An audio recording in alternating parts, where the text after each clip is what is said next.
자, 오늘 이렇게 기자들과의 자유로운 질의응답이 이어지면서 이어진 이 기자회견에 대해서 오늘 두 분께서는 어떻게 보셨는지 저희 전문가 모시고 이야기 바로 나눠보도록 하겠습니다. 네, 스튜디오에 차재원 부산 가톨릭대 특임교수, 김철현 경일대 특임교수 나와 있습니다. 두 분 어서 오십시오. 예, 안녕하세요. 예, 안녕하십니까. 오늘 기자회견 제목이요. 대통령의 30일, 언론이 묻고 국민에게 답하다였습니다. 제가 말씀드린 것처럼 예정된 시간을 거의 한 30분 정도 넘겨서 2시간 가까이 이제 타운홀 미팅 형식으로 이제 꾸려졌고 진행이 됐는데요. 두 분께서도 쭉 보셨습니다. 그렇기 때문에 총평을 먼저 좀 간단하게 듣고 각각의 대답에 대한 이야기들도 저희가 쭉 나눠보도록 하겠습니다. 어떻게 보셨습니까? 일단은 뭐 당평을 초점을 둔 격식 파괴 이 부분이 제일 먼저 눈에 들어왔습니다. 저도 과거 청와대 출입 기자를 했기 때문에 제가 대통령 연두 기자회견 뭐 이런 데 참석했던 경험이 많은데요. 그때하고는 또 매체의 환경이 많이 그러니까 지금 미디어 환경이 많이 바뀌었잖아요. 거기에 걸맞도록 상당히 모든 이 매체의 종사자들이 다 한 자리에 공평하게 기회를 받을 수 있도록 그렇게 배려를 한 부분들은 상당히 눈에 띄었다는 생각이 들고요. 그리고 또 하나는 답변이 추상적이지 않고 상당히 구체성을 갖고 있다. 그리고 특히 뭐 이런 구체적인 수치 부분들 뭐 다 정확하게는 말씀을 하지 못했지만 중요 이 포인트마다 상당히 국정에 대한 세세한 것을 파악하고 있다는 것을 국민들이 아마 느끼지 않았을까 하는 생각이 들고요.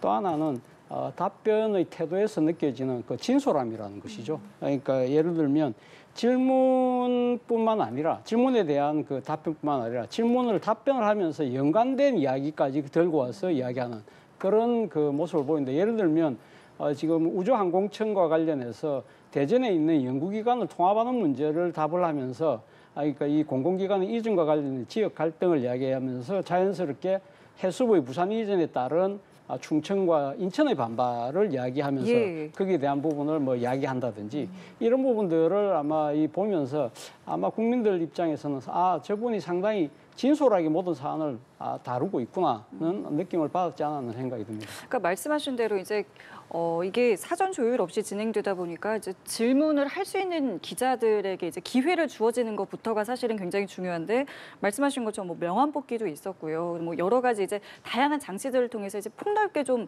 접근하려고 했던 부분 좀 인상 깊다라는 말씀도 해주셨는데 전체적으로 좀 어떻게 보셨습니까? 일단은 뭐 그 이재명 정부로 국민 주권 정부로 지금 명명을 하는데 어쨌든 주권적 국민과의 어떤 소통의 의지는 좀 확고하신 것 같거든요.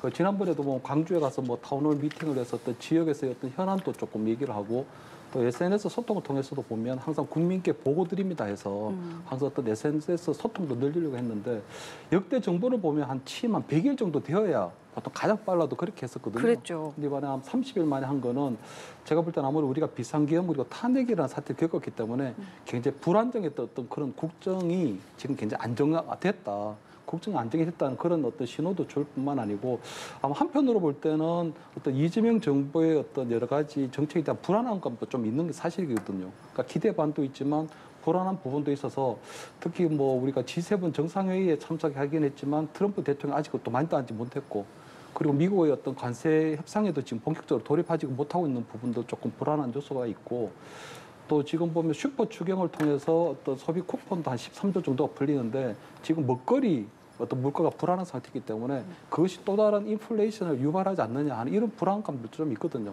그렇기 때문에 아마 오늘 취임 한 달 만에 기자회견을 통해서 여러 가지 국정 전반에 대한 어떤 해박한 또는 또 솔직한 답변을 통해서 그러한 어떤 국민들이 느끼는 불안감들도 조금 해소하려고 했던 부분이 아닌가 하는 생각이 들고요.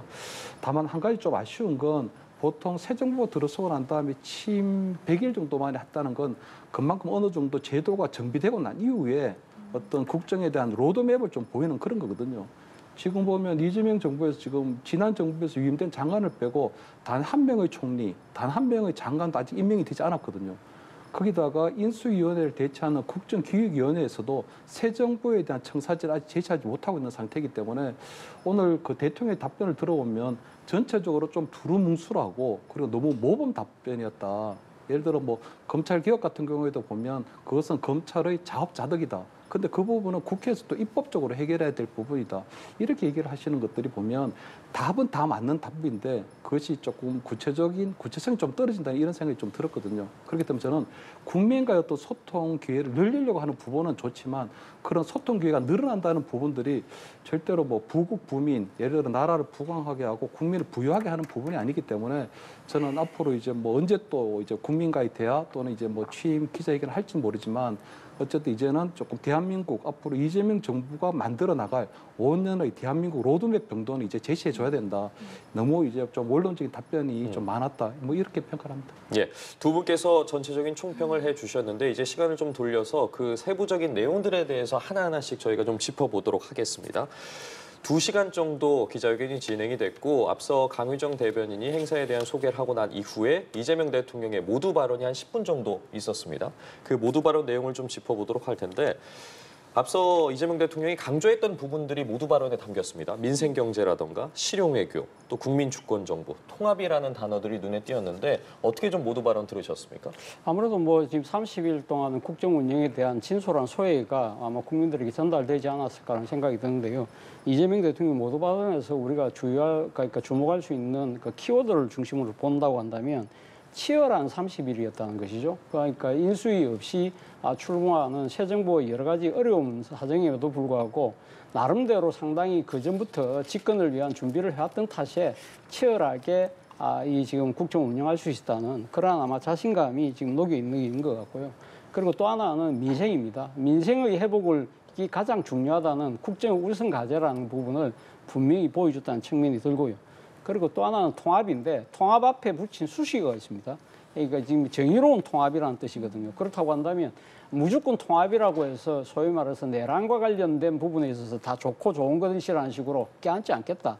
그런 부분들에 있어서는 사업적 정의를 분명히 실현하겠다는 그런 의지를 애둘러서 나타내는 것이 아닐까 하는 생각이 들고 거기에서 연장선상에서 본다고 한다면 바로 헌법 질서의 재건 이러한 부분도 상당히 그러니까 이재명 대통령이 통합을 하되 그동안에 잘못됐던 이 헌정의 그런 응커리즘 이런 부분들은 분명히 바로잡겠다는 의지를 또다시 이야기한 것이 아닐까 하는 생각이 들고 그런 관점에서 그런 토대 위에서 계획에 대한 속도를 높여가겠다. 그런 부분들은 향후 뭐 민생회복이나 경제나 이런 부분들도 많이 신경을 쓰겠지만 그러나 이 지금 여러 가지 개혁 과제들에 대한 이 우선순위를 절대 놓지 않겠다는 다짐을 한 것이 아닐까라는 생각이 듭니다. 예, 말씀해 주신 것처럼 지난 30일 동안 국정에 대한 대통령의 생각을 10분에 담아서 이야기를 했습니다. 여러 키워드들이 있었는데 어떤 부분이 눈에 띄셨습니까? 아무래도 뭐 지난해 12월 3일 비상계엄 이후로 어쨌든 탄핵이 될 때까지 굉장히 국정이 불안정한 상황이었잖아요. 그렇기 때문에 뭐 아마 정권 교체가 이루어지긴 했지만 굉장히 불안정했던 국정 상황이 이제 좀 정상화됐다는 그런 신호를 국민들께 조금 정상적으로 좀 알리고 특히 아마 본인이 맡게 된 이 대통령직이라고 하는 것이 결국 국민들이 믿고 맡겨주신 어떤 주권자의 국민들이 믿고 맡겨주신 만큼 그 대통령이 주는 그 엄중함을 본인이 잘 충분히 이해하고 있다는 그런 걸로 들렸거든요. 예. 또 한편으로 볼 때는 지금 어쨌든 여대 야소 형국이긴 하지만 나름대로 야당을 배려한 어떤 통합의 정치를 좀 해나가겠다. 그리고 앞으로는 어떤 헌정에 따른 헌정 질서에 따른 그런 나름대로 어떤 견제와 균형 그리고 상권 분립에 따른 그런 나름대로의 어떤 제도적인 역할을 하겠다는 그런 부분들이 좀 읽혔거든요. 그래서 전체적으로 지금 대한민국이 위기 상황이었지만 지금 안정적으로 위기에서 어느 정도 헤쳐나가는 그런 부분이 있고 그런 부분에 있어서는 뭐 여야 또는 국민들과 함께 그 어려움과 위기를 헤쳐나가자는 그런 어떤 통합의 메시지 그런 갈등 극복의 메시지를 좀 전달한 게 아닌가 뭐 이렇게 들었습니다. 예. 자, 이렇게 모두 발언이 끝나고 이제 분야별로 기자들의 질문을 들어봤는데요. 어떻게 보셨어요? 뭐 기자들 앞서서도 이제 기자를 하셨을 때 이제 관련한 경험도 있다고 말씀하셨는데 전체적인 분위기라던가 뭐 기자들의 질문 날카로웠다고 보셨습니까? 아무래도 이 상당히 많은 매체 기자들이 그 운집한 상황이다 보니까 그리고 또 대통령께서 나름대로 그러니까 이 기자들의 질문에 대해서 상세하게 답변을 하다 보니까 사실은 어떻게 보면 많은 국민들이 궁금해하는 모든 사안들이 다 언급되기는 이 물리적으로 시간이 상당히 부족했다는 생각을 지울 수가 없는 것이고요. 그리고 또 한편으로는 나름대로 그러니까 이 지금 공평하게 한다고 하지만 하다 보니까 상당히 그러니까 지금 누가 질문할지 모르는 상황이니까 그렇죠. 이 질문들이 사실 사전 조율이 안 되는 그런 측면에 따른 약간의 좀 느슨함 이런 부분들은 분명히 두드러지는 부분이 있는 것이죠. 제가 과거 청와대 출입 기자 할 때는 그때는 뭐 사실 뭐 바깥에서 소위 말하는 짜고 치는 고스톱 아니냐는 식의 비판도 있긴 했습니다만 그 나름대로 기자단 차원에서 서로 앉아 주제를 이렇게 선정을 해서 나눠서 약간 전략적으로 예, 가는 전략적으로 이렇게 준비를 해서 A부터 Z까지 딱 이렇게 소위 말하는 시나리오를 만들어서 국민들이 제일 궁금해하는 부분들을 딱 질문하는 그런 체계가 됐습니다. 물론 그런 부분들이 다 좋다는 건 아닙니다만 일종의 뭐랄까 이번처럼 이렇게 광범위한 지금 이 참석자들을 중심으로 해서 이 주제를 랜덤하게 그러니까 질문을 받다 보니까 상당히 그러니까 이 질문 자체가 수밀관하게 이렇게 되지 못하다 보니까 약간은 좀 이렇게 튀어나가는 물론 뭐 이 분야별로 뭐 민생 분야 또 뭐 사회 분야 뭐 정치 외교 안보 분야라고 하긴 합니다만 그 이 권력 카테고리 자체도 상당히 광범위한 주제들이 있다 보니까 예. 그런 부분들은 앞으로 이 향후 대통령의 이런 기자회견은 계속적으로 있을 것인데 이런 부분들이 일서 좀 임팩트 있게 질문을 어떻게 유도할 것인가 그 부분에 대한 고민은 좀 필요할 것 같다는 생각이 들었습니다. 그러니까 그렇다 보니까 이제 대통령도 좀 예정된 시간을 뛰어넘어서 이제 기자들에게 최대한 이제 기회를 주려고는 했습니다만은 말씀하신 것처럼 이게 좀 자유로움의 어떤 약간의 한계는 좀 있었다라는 말씀을 하셨습니다. 어떻게 좀 보셨습니까? 그래서 뭐 자유로움은 굉장히 좀 자유로운 분위기였던 것 같거든요. 특히 대통령이 아무래도 토론의 달인이시다 보니까 예. 여러 가지 뭐 뽑기에서 뽑히면 또 뭐 상금을 줘야 되는 게 아니냐 하는 이런 거 또 하는 거 보면 나름대로 대통령이 조금 전체적인 질문의 어떤 분위기를 편안하게 좀 자유롭게 조금 끌고 가려고 했던 부분은 분명히 보여요. 다만 저는 언론이 묻고 국민께 답을 하는 건데 언론에서 제가 볼 때는 조금 깊이 있고 제대로 된 질문이 조금 약했다는 느낌이 들거든요. 너무 아마 한 달 정도밖에 되지 않았기 때문에 아무래도 대통령의 어떤 생각을 많이 듣고 대통령이 앞으로 이끌어 나갈 국정의 방향에 대한 그런 부분들을 질문하는 건 좋았는데 최근에 보면 어쨌든 이제 슈퍼 추경이 이제 국회에서 통과가 될 거고 또 검찰개혁이 지금 추진 중에 있는 부분이 있고 또 트럼프 대통령과 만나지 못하고 있는데 이번 7월 달 말 또는 8월 달 초에 한미 정상회담이 열릴지 안 열릴지 또는 중국에서 이제 전승절 기념식에 대통령을 이제 초대를 했는데 거기에 참석할지 안 할지 여러 가지 부분들에 대해서 국민들이 원하는 어떤 외교에 대한 깊이 또 이제 부동산 뭐 대출 규제에 대한 부분 이런 것들을 좀 더 깊이 있게 들어갔으면 좋은데 그러한 것들이 너무 수박 겉핥기식으로 너무 원론적인 답변밖에 없었다. 두 번째는 보면은 기자들이 질문하고 난 다음에 대통령께서 답변하시면 거기에 대해서 또 추가 질문들이 원래 나오게 돼 있는 거거든요. 근데 그런 추가 질문이 없다 보니까 아무래도 대통령의 생각을 읽는 부분은 좋았지만 그러한 것들이 굉장히 좀 구체성이 떨어졌기 때문에 그냥 전체적으로 그냥 뭐 대통령께서는 보면 국정에 대한 큰 방향을 밝히는 그렇기 때문에 나름대로 좀 구체성이 좀 떨어지는 그런 부분이 있었지 않았나. 그래서 지난번에 보면 지난달 그 우리 국회에 가서 어떤 추경 시정 연설을 했을 때도 마찬가지로 대한민국의 현 상황을 위기 상황으로 규정하는 건 좋은데 앞으로 그 위기 극복을 어떻게 나갈 것인가에 대해서는 대통령이 이제 조금 굉장히 좀 구체적이고 정교한 로드맵을 제시해야 될 때가 아닌가 하는 그런 느낌이 듭니다. 예, 두 분이 전체적인 기자들의 질의응답과 관련한 평을 해주셨는데 그 내용 몇 면에 있어서도 좀 짚어보도록 하겠습니다. 특히나 첫 질문에 이제 인선과 관련한 부분에 굉장히 오랜 시간을 할애해서 이재명 대통령이 답변을 했는데 내용을 좀 살펴보면 인선에 있어서 최선을 다했지만 기대에 못 미치는 측면도 있었다. 그러면서 나온 이야기들이 어쨌든 뭐 영수회담과 관련한 부분도 있었고요.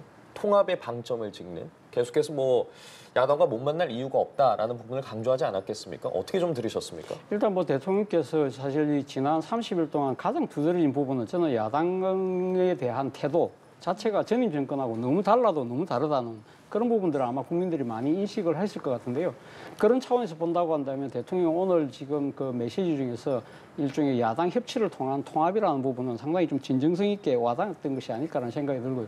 특히 인선과 관련해서 저는 대통령께서 말씀하신 것 중에 마음에 드는 색깔이 같은 사람으로 쓰면 위험하다. 예. 그러니까 이제 콘크리트도 이렇게 시멘트 자갈 모래들이 잘 이렇게 섞여야만 된다. 이런 부분들은 상당히 아마 본인이 지향하는 일종의 뭐랄까요 인사정책의 탕평 그리고 포용 이런 부분들을 잘 보여주는 한 장면이 아닐까라는 생각이 듭니다.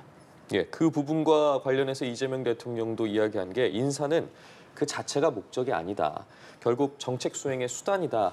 하면서 다시 한번 뭐 앞선 지난 과정들의 인선에 대해서도 짚은 부분도 있었고요. 특히나 좀 눈에 띄셨던 부분이 있으셨습니까? 그래서 일단은 뭐 인사에 대한 얘기를 하시면서 최종적인 책임자는 뭐 대통령의 예. 어떤 책임이다 얘기하신 부분하고 특히 국민의 기대에 미치지 못한 부분이 있다는 얘기를 하셨거든요. 저는 그 부분이 아무래도 뭐 김민석 총리 후보자에 대한 인준이 늦어지고 있는 부분들을 짚은 게 아닌가 생각이 드는데 저는 그 아마 김민석 총리 후보자에 대해서는 나름대로 지금 문희만 총리라고 할 수밖에 없는 부분도 있거든요. 왜냐하면 어쨌든 새 정부의 초대 총리가 되는 상황인데 지금 19개 부처 중에서 17개 부처에 대한 장관이 후보자가 결정이 됐거든요. 그런데 그 과정에서 김민석 후보자가 단 한 번에 임명 제청권도 행사하지를 못했거든요. 그렇기 때문에 저는 아마 김민석 후보자에 대해서는 총리 후보자로 지명을 했지만 아마 당선된 그 다음 날 아마 총리 후보로 지명하다 보니 그 과정에서 어떤 불충분하게 검증이 되지 못했다는 부분들 그러니까 아마 그 또 우리 또 검증을 담당하는 민정수석이 처음에 낙마하는 바람에 아마 총리 후보자에 대한 그런 부분들이 조금 미흡하지 않았나 하는 부분들을 애둘러서 좀 얘기를 하신 것 같고요. 특히 그 지금 장관 후보자는 결정이 됐지만 그 장관들이 보통 생각을 들어서 차관을 임명하게 되는데 지금 같은 경우는 장관 후보자에 대한 인사청문회가 진행도 되지 않았는데 벌써 차관에 대한 인사들이 벌써 다 진행이 돼버렸거든요. 이렇게 된다면 지금 대통령은 그동안 어떤 개헌에 대한 구상을 밝히면서 책임 총리 또는 책임 장관에 대한 이야기를 많이 하셨는데 실질적으로 지금 새 정부에서 김민석 총리 후보자가 총리가 된들 실질적인 책임 총리 역할을 할 수 있겠느냐 또는 장관 후보자들이 최종적으로 결정된다고 하더라도 그분들이 실질적으로 어떤 국정의 위임을 받은 어떤 책임 장관 역할을 할 수 있겠느냐 하는 이런 부분들이 또 염려되는 부분이 있었거든요.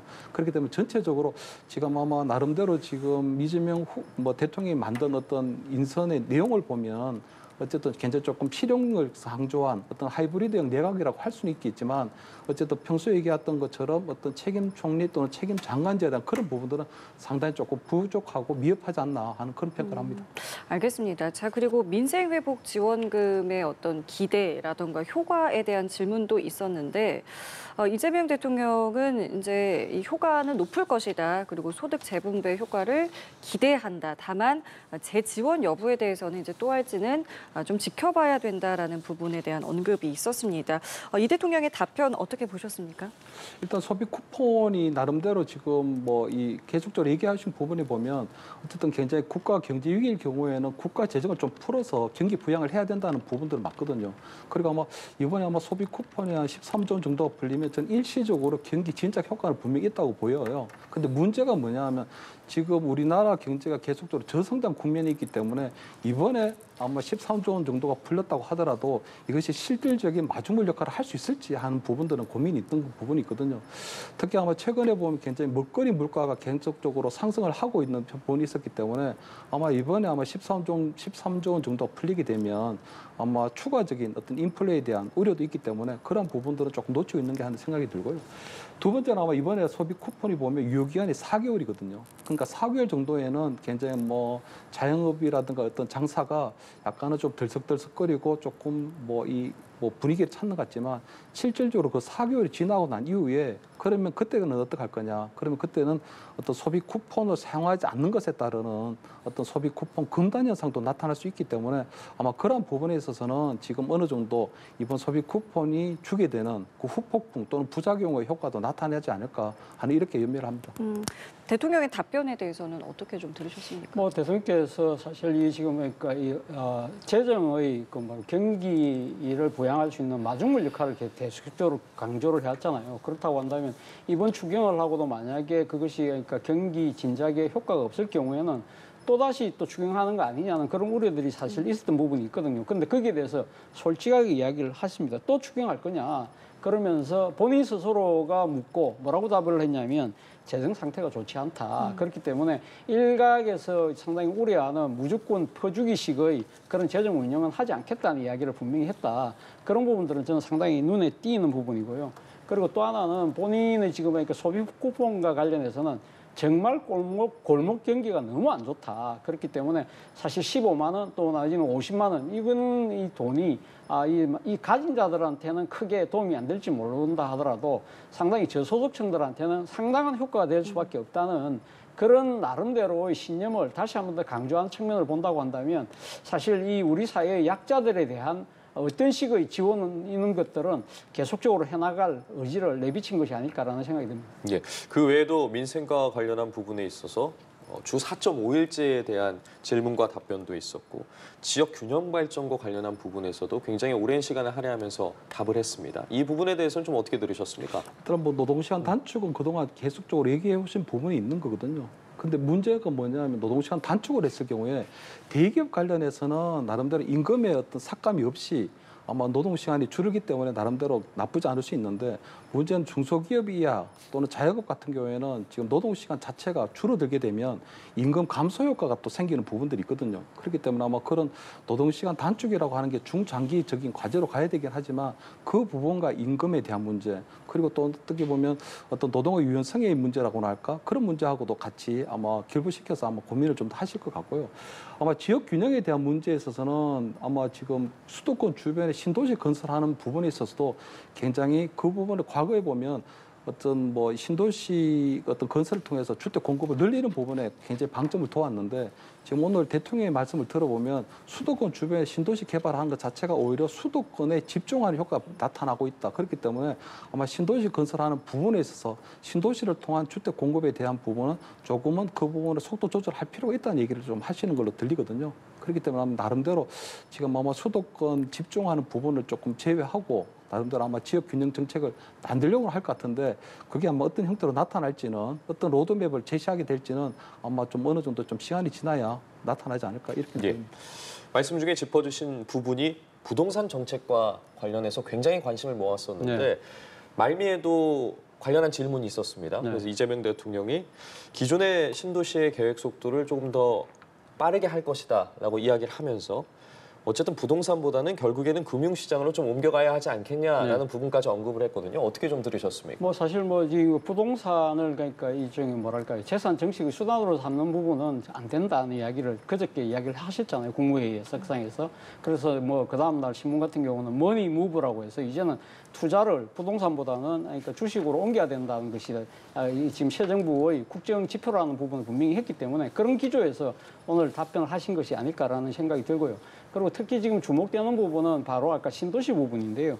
새로운 신도시를 만들 것이냐 부분에 대해서 그린벨트를 계속적으로 훼손해서 신도시를 만드는 부분은 결국 수도권 집중을 더 가속화시킬 수밖에 없기 때문에 사실 이런 부분들에 대한 고민이 있다는 이야기를 했고 바로 그러한 이 대통령의 발언 자체가 앞서 그러니까 마지막에 이 기자가 질문한 부분이 그 시장이 소위 말해서 공급을 더 이상 늘리지 않겠다는 그런 메시지로 들리는 거 아니냐. 그러니까 대통령께서 지금 기존에 하고 있는 신도시는 오히려 더 속도를 내겠다. 그런 부분을 이야기를 했기 때문에 사실은 이 지금 공급과 관련된 부분과 관련해서는 이 수도권의 집중을 또 이렇게 심화시키는 부분 이런 정책적인 모순에 대한 고민을 뭐 가감없이 드러낸 부분이 분명히 있습니다만 결국 기존은 부동산은 결국은 뭐 주거의 개념으로 받아들여야 되는 것이지 그것이 재산 정식의 목적으로 가서는 안 된다는 부분만은 확실하게 하신 것 같습니다. 그러니까 실제로 오늘 나온 이야기 중에 부동산 대출 규제는 맛보기이다. 수요 억제책 아직도 많이 남아있다. 이런 이야기도 했습니다. 이 말인즉슨 앞으로 상황을 조금 더 지켜보고 더 다른 강력한 대책들도 충분히 낼 수 있다라고 저희가 이해해 볼 수 있지 예, 않겠습니까? 저는 뭐 사실상 뭐 부동산 투기와의 전쟁을 나름대로 생각하고 있지 않나 할 정도였거든요. 제가 볼 때는 아마 지금 한 달 만에 저는 지금 아마 그 대출 규제 6억 원으로 묶은 거는 아마 이재명 정부가 상당히 조금 당황했다고는 보이거든요. 왜냐하면 아마 나름대로 새로운 정권이 들어서고 특히 진보 정권이 들어서게 되면 언제나 집값이 오르더라 하는 그런 기대 심리가 있었기 때문에 그럴 수도 있지만 거의 뭐 한 일주일에 한 1% 정도 올랐다면 1년으로 따지게 되면 거의 한 52% 정도 오르는 거거든요. 그 예를 들어 뭐 10억짜리 아파트가 15억이 되고 20억 아파트가 30억 아파트가 되는 상황이었기 때문에 아마 이재명 정부 입장에서 볼 때는 어느 정도 조금 시간을 갖고 부동산 공급 정책이라든가 여러 수요 규제 정책을 할 수 있을 줄 알았는데 아마 한 달 만에 너무 급상승하다 보니까 아마 대출 규제라고 하는 가장 강력한 카드를 꺼낸 것 같고요. 지금 나름대로 그럼 이재명 정부가 지금 아직도 이제 부동산 정책에 대해서 조금 약하다고 하는 부분이 지금 19개 부처 중에서 국토교통부 장관 후보자 아직 결정이 안 된 상태거든요. 그렇다면 아직까지도 부동산 정책을 어떤 방향으로 이끌어 나갈지 그 누구에게 그 역할을 맡길 건지에 대해서는 아직도 대통령께서 아마 고민하고 있는 부분이 아닌가. 다만 국토부 1차관은 이재명 대통령이 어떤 성남시장 시절이나 경기도지사 시절에 부동산 책사로 불렸던 분이 들어왔는데 그분 같은 경우에도 보면 불로소득 환수라든가 어떤 개발이익 환수 같은 데 조금 어떤 방점이 있었던 분이거든요. 그렇기 때문에 아마 전체적으로 몇 년이 걸리는 부동산 공급 정책으로 어떤 이재명 어떤 정부의 부동산 정책을 끌어갈 게 아니라 제가 볼 때는 아마 이번에 강력한 어떤 수요 정책, 예를 들어 아마 지금 부동산 조세 정책을 손댄다거나 해서 아마 좀 더 강력하게 부동산 투기와의 전쟁, 그러니까 부동산 투기를 통해서 돈을 버는 그런 거는 절대로 허용하지 않겠다고 하는 그런 부분으로 계속 나가지 않을까. 그래서 계속적으로 아마 조세 정책 부동산 관련한 세제 정비로 아마 뭐 보여지지 않을까 이렇게 보입니다. 그러니까 오늘 기자회견에서 나온 이야기가 이 집중화 해결 또 나아가서 지역 균형 발전 이 부분은 참 어려운 정책 과제이고 새 정부의 핵심 과제 중에 하나다라고 했는데요. 앞으로 이 부분에 대해서는 어떤 방향성 갖고 갈 것 같으십니까? 글쎄요. 뭐 오늘 뭐 구체적으로는 지금 공공기관 2차 이전이 언제 되느냐 이 부분에 대해서 아직까지 그 부분을 아직 정리를 하지 못했다는 이야기를 분명히 했잖아요. 그럼에도 불구하고 지금 5억 3특 체제라는 나름대로 이 지금 지방 발전을 위한 분명한 로드맵은 갖고 있다는 부분을 이야기를 했기 때문에 아마 그때 대통령 공약으로 내세웠던 각 그 권역별로 이렇게 집중화시키고 특화시키는 그런 식의 발전을 하겠다는 부분은 분명히 한 것 같습니다. 그리고 또 하나는 뭐 지금 이 지역 간의 공공기관 이전과 관련해서 아까 제가 잠시 언급했습니다만 이 지역 간의 그 갈등이라는 부분은 어떤 선택을 하더라도 그 갈등이라는 부분은 불가피한 측면이 분명히 있다. 그걸 어떻게 관리하느냐의 부분인데 그 부분에 대해서는 나름의 자신감을 표명을 하신 것 같아요. 예를 들면 지금 뭐 해사법원을 둘러싸고 부산으로 갖고 가야 되느냐, 인천으로 갖고 가야 되느냐 부분에서 그걸 왜 꼭 한쪽만 다 갖고 가려고 하느냐, 양쪽 다 하면 되는 것이지. 그런 식의 거기도 지방 정책에 있어서도 나름의 실용주의를 내본 것이 아닐까라는 생각이 듭니다. 예. 이번에는 정치 외교 분야 관련 질문을 좀 살펴보도록 하겠습니다. 아무래도 가장 관심을 끌었던 부분이 한미 정상회담이라던가 또 당장 이제 7월 8일 다가오는 유예 기간이 얼마 남지 않은 관세 문제에 관련된 부분도 언급이 있었는데 그 외에도 뭐 한일 수교와 관련된 문제도 짚었고요. 아무래도 이재명 대통령이 했던 답변들의 방점이 찍히는 게 정치나 외교에서는 감정을 배제해야 한다라는 이야기를 했거든요. 실용외교 계속해서 강조하지 않았겠습니까? 당장 당면한 과제들 많아 보이는데. 예, 뭐 한일 관계에 있어서는 뭐 대선 후보 시절에도 협력할 것은 협력하고 정리할 것은 정리해야 된다는 부분이었거든요. 그래서 과거사는 과거사대로 또 현재와 미래는 미래대로 이렇게 가자는 입장은 좀 갖고 계신 것 같은데 다만 지금 좀 아쉬운 건 지금 대통령이 원래 대선 후보 시절에도 구체적인 어떤 청사진이 없이 실용외교 국익외교만 얘기를 하셨거든요. 그런데 오늘 답변을 보면 미국과의 어떤 관세 협상도 이제 7월 8일까지 만료가 되고 지금 트럼프 대통령과는 만나지 못하고 있는 상태에서 지금 어떤 상황이냐고 얘기했더니 구체적인 내용이 없이 쉽지 않다고만 얘기하시거든요. 쉽지 않다고 하는 부분이 보면 어쨌든 미국의 트럼프 대통령 같은 경우는 굉장히 좀 노련한 협상가고 특히 일본과의 어떤 요새 협상의 진행 상황을 보더라도 이시바 일본 총리에 대해서 또 버릇없다는 그런 아주 무리한 표현도 사용하고 있는 그런 상황이거든요. 그렇다면 지금 우리나라의 지금 어떤 통상이나 어떤 관세 협상과 관련해서 지금 대통령이 지금 어떤 상황으로 정도 진행되고 있는지 부분을 얘기를 하고 해야 되는데 그런 부분이 없이 지금 여러 가지 상황이 지금 어렵고 조금 쉽지 않다는 얘기를 하기 때문에 지금 어느 정도 진행되어 있는 사정을 잘 모르거든요.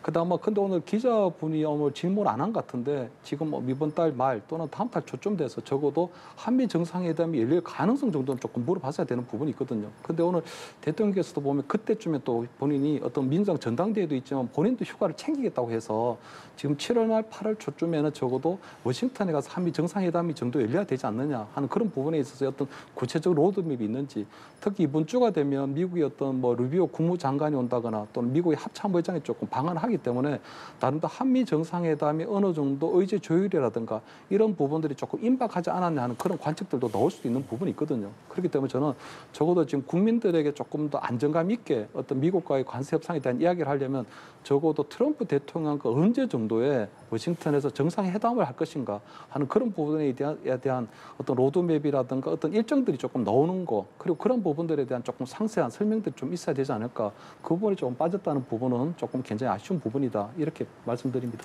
물론 예, 저는 그 말씀하십시오. 대목에 대해서는 좀 생각이 다른데요. 사실 오늘 대통령의 답변 중에서 가장 짧았던 부분이 한미 간세 협상에 대한 부분이에요. 맨 처음 모두에 뭐라고 말씀을 하셨냐면 한미 간세 협상은 보안이나 영향을 미치는 부분이 있기 때문에 말하기가 상당히 힘든 주제라는 이야기를 했거든요.